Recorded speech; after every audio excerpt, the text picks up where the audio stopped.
जिस तरह से आपको बता दें, विधानसभा के चुनाव जो है वो चल रहे हैं और बहुत सी टक्कर जो है वो इस समय देखने को मिल रही है, और उसी के चलते इस वक्त बातचीत जो है हम टोनी जी से कर रहे हैं। सबसे पहले आपको बहुत बहुत स्वागत है। नमस्कार जी। सर, एक इल्जाम जो है वो लगाया गया है, चौहान जी ने जो है वो एक इल्जाम लगाया। उन्होंने कहा कि 370 के नाम पर जो है वो लोगों को गुमराह किया जा रहा है। इस पर क्या कुछ?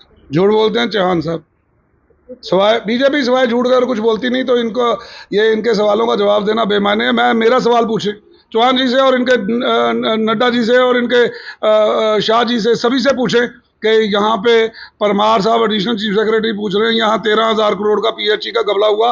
उन्होंने चिट्ठी लिखी ईडी को, सीबीआई को और गृह मंत्रालय को, आपने एक्शन क्यों नहीं लिया, आपने क्यों नहीं बोला इसकी इन्वेस्टिगेशन हो।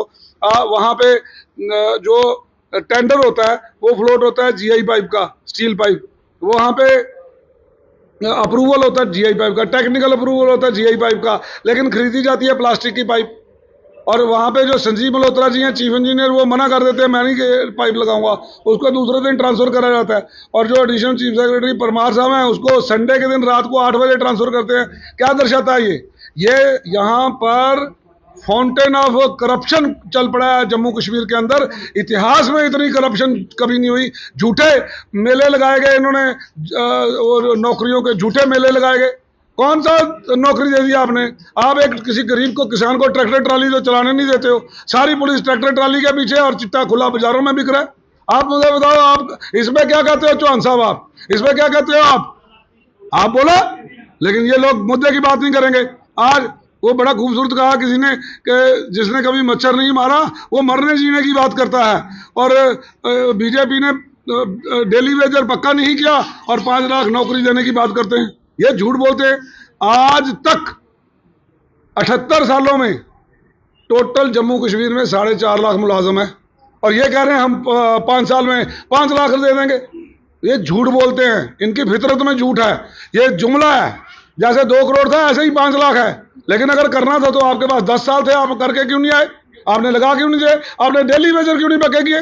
आपने मेरी उन बहू बेटियों बहनों को लोग वहां पे बुला के अपने दफ्तर के सामने जलील किया, उनको बोला हम एफिडेविट में लिख देंगे, लॉलीपॉप पे लॉलीपॉप। अब मैं तो सानी साहब ने आज हमें समर्थन जाहिर किया है कि इन्होंने अपना समर्थन हमको दिया है कि भाई बाहू कॉन्स्टिट्यूंसी से सानी साहब को, भल्ला साहब को भी, तो उनकी तरफ से भी मैं शुक्रिया अदा करता हूँ। लेकिन सर, उन्होंने एक चीज और कही है कि कांग्रेस की 7 पुश्ते भी 370 वापस नहीं ला सकती है। उस पर क्या? मैं कहता हूँ ये बेमायने मुद्दे हैं, आपने हटा दी, आप वो छोड़ो उसको।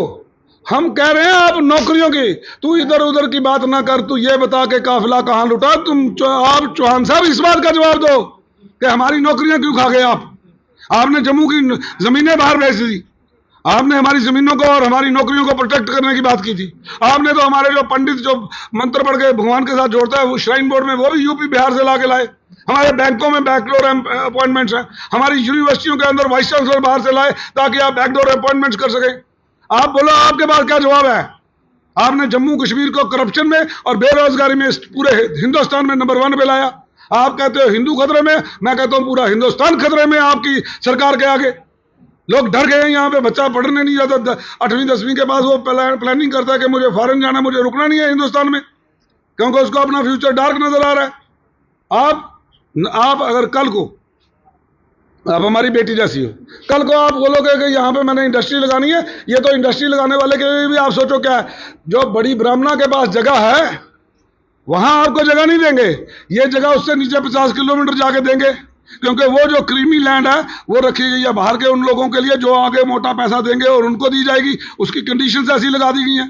ठेकेदार सारे बाहर से लाए जा रहे हैं और ब्यूरोक्रेसी की एक नया राज चल पड़ा है। हमारे जितने भी KPS KAS के जो बच्चे हैं उनको अच्छी क्वालिफाइड होने के लिए होते हुए भी उनको साइडलाइन किया गया है। उनको आप प्राइज पोस्टिंग देते नहीं हो कोई, वो भी लोगों की सेवा कर सकें, क्योंकि एक नेक्सस बन गया IPS IAS लॉबी का कि 100% वही लगे हैं, हमारे वाले सारे साइडलाइन किए हैं। मैं पूछना चाहता हूं, हम आएंगे तो हम लाएंगे उनको 50% होगा, 50% IPS IAS लगेगा, 50% KPS और KAS लगेगा। क्यों नहीं मेरा बैलेंस करते? बैलेंस ऑफ एडमिनिस्ट्रेशन बीजेपी ने क्यों नहीं बोला? क्यों इनके लीडर नहीं बोले जब हमारे खिलाफ स्मार्ट मीटर लग रहे थे? क्यों इन्होंने हमारे खिलाफ जब लंबे लंबे बिजली के बिल आए क्यों नहीं ये लोग बोले? आज बोलते वोट दे दो, किस बात का वोट दे दो? आपको आप हमारी नौकरियां बाहर भेज गए, बोले क्यों नहीं ये लोग? ये कातिल है हमारे आने वाली नस्लों के, ये हमारे आने वाली नस्लों की नौकरियां खा गए। आप कहते हो वोट, आपको तो चोट पड़ेगी वोट की। लोग यहां से आपको, यहां से ये जो दावे करते थे, ये अब लखनपुर से पार जाने वाले हैं। मैं आपको बताता हूं कि ये वो लोग हैं जो सिवाय झूठ के कुछ नहीं बोलते, ऊपर से लेके नीचे पन्ना प्रधान तक सिवाय झूठ के और कुछ नहीं बोल रहा। दो जवाब कौन सा बीजेपी का लीडर बोला जब मीटर लग रहे थे? बोलो किसका नाम है जो बोला कि हम गवर्नर साहब के ये फैसले के खिलाफ जाते हैं, हमने प्रॉपर्टी टैक्स, किसी भी जो ऑपोजिशन के लोग थे उनमें से सभी ने आवाज उठाई, लेकिन किसी बीजेपी के बोला कि प्रॉपर्टी टैक्स गलत है, लगवाया, हमको साथ हो गए। लोग ये दर्द के साथ दर्द कम करते हैं।